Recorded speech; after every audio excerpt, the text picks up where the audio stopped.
China, Russia, India ആ ഒരു combination അത് നമ്മൾ 2-3 പ്രാവശ്യം ചർച്ച ചെയ്തു. സാധ്യമാകുമോ? ഒരുപാട് പ്രതിബന്ധങ്ങളുണ്ട് അതിന്. പക്ഷേ ഈ അടുത്ത കാലത്ത് അതിലേക്കുള്ള ഒരു ഇത് വരികയാണോ എന്ന് തോന്നിപ്പിക്കുന്ന വിധത്തിലുള്ള ചില നീക്കങ്ങളും ചില സംഭാഷണങ്ങളും അല്ലെങ്കിൽ അങ്ങനെ ഒരു ചർച്ചകളും കൂടിക്കാഴ്ചകളും ഒക്കെ നടക്കുന്നത് പോലെ തോന്നും. സംഗതി അണിയറയിൽ ഒരുങ്ങി വരുന്നുണ്ട് എന്നുള്ളതാണ് സത്യം. Thanks to Trump. Thanks to my front.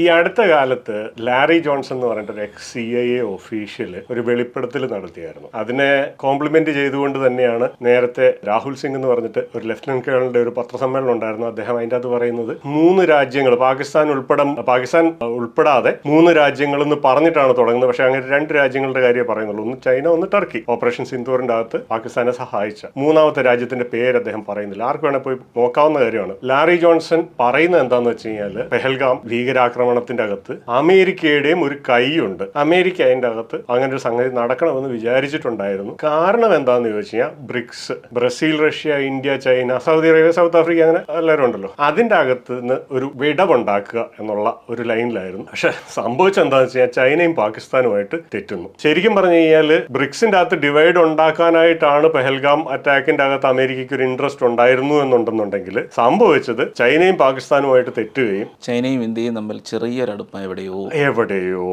വരുന്നുണ്ട്.